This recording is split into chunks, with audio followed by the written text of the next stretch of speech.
Hey, what's up, dear Rauta viewers? It's time for the quarter best five, top five list.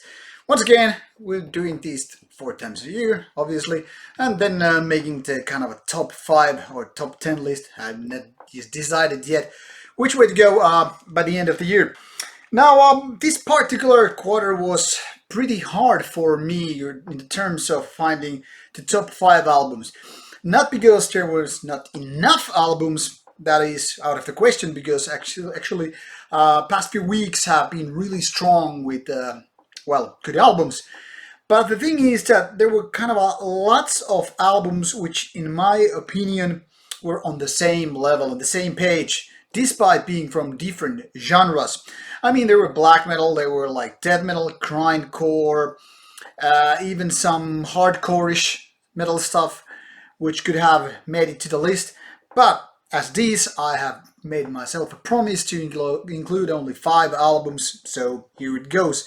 And as such, because competition was, in my opinion, very kind of tight, in the sense of I had hard times a little bit of picking these ones. I'm probably gonna just mention a couple of runner-ups which should have been on the list, but let's save that for the last because first of all I wanna go through these albums quickly. The proper reviews already in the video review section, so I won't be reviewing them again, but kind of about giving you a little bit pointers which albums I like the most during the past 3 months, which means July, August, and September. The next quarterly top five will be eventually in December. Now, this first kind of a album which I'm gonna show you here is actually something that I had a little bit hard time going through because, well, the competition for this particular spot, number one and two, was a really tight one. But I'm gonna start it with a little bit boring, but quality choice nevertheless, and this would be Immortal with Northern Chaos Gods. Now, to some people, this is or was too safe a release with kind of very back to basic kind of a music with Immortal and not Abbath included anymore. But I could say I liked what Immortal did with this. To me, it's kind of a throwback album in so many ways. And even though it doesn't have Abbath, but Demonas and Hork taking care of everything, it's pretty goddamn solid album, which I kind of like more than I actually expected, to be honest. Maybe it's not actually back full of surprises, but it's just solid release which I can just imagine me going back over and over again because of its kind of atmospheric stuff which has a lot of reminiscent to Bathory's Viking Metal era as well as Immortal's previous work. So I decided to include one of the better albums to come in during the summer. So why the hell not? The second album which I'm gonna present here is by this Serbian band All My Sins Prasila Vukov Totem. This is just something that came out not too many days ago, actually, in the last part of September.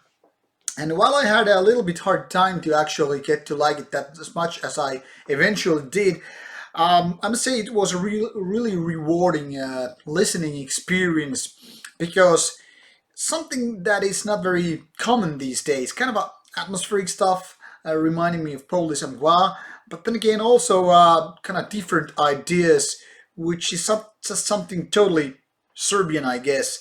Really weird, outfits and themely, it's just some totally Serbian, I was told at least. Something that is really nice to listen to, even if it doesn't have exactly the type of hit songs or anything like that, but really nice atmospheric black metal. So different from Immortal, by the way, but at the same time in a kind of a same genre, if we think it did that like a big box. Now, even the album number three on this list could have been dropped out, even if the circumstances were a little bit different. This one is called Beist. It's from Denmark, meaning the beast. Dance Macabre. Really nice old school death metal.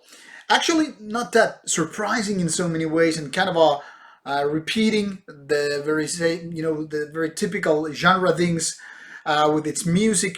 but I actually ended up liking it a lot. Really strong production, really good, growly vocals, which just, kind of me, just took me like by the hair and, like giving me really good classic death metal treatment. All I can say is, if you are into old school death metal, this is something you don't want to miss, at least like I did with Tuska Festival, and later on figuring out it was actually pretty damn good. Now, the first vinyl of this quarterly top 5 albums the spot belongs to Archgoat with the Luciferian Crown. And I'm happy to tell you that actual Archgoat interview is finally done. It's going to be out on Monday, given that this is out on Saturday. It's only 2 days, and you can get to see the world's first video interview with Archgoat. Hope you like it.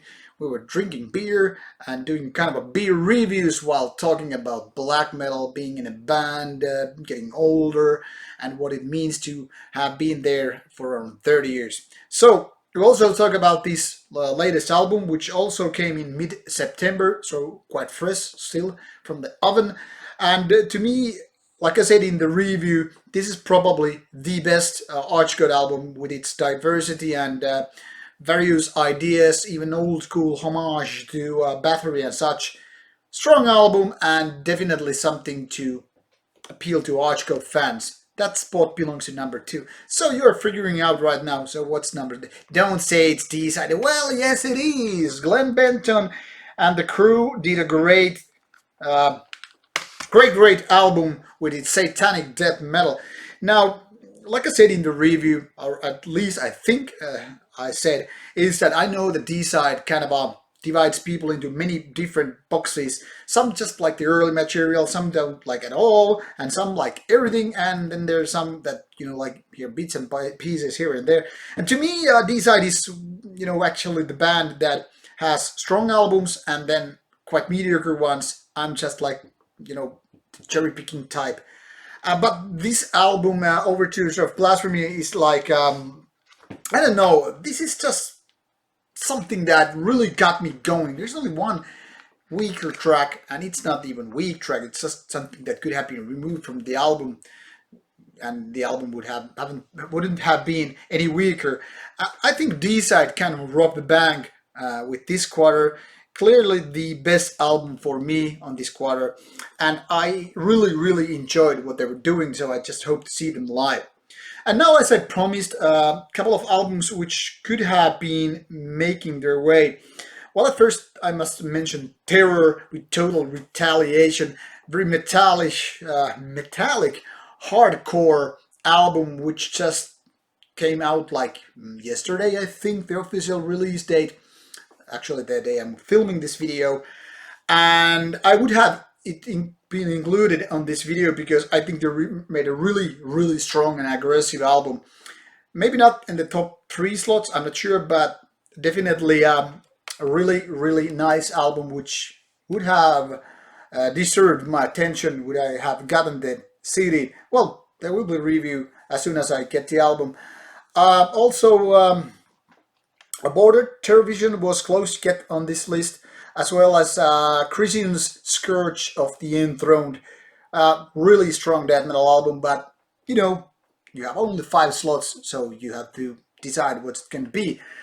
Anyway, here are my top 5 suggestions for the past quarter. What are yours, and what do you think of these albums? Are they worth buying or listening to, or are they other crap? You decide for yourself. I decided for mine, and now it's time to look for what the next quarter gonna be. At least there will be a new Behemoth album and a couple of others interesting already in the early October. So see you soon with more reviews, and be sure to check out that Archgoat interview. Rauta out. Goodbye.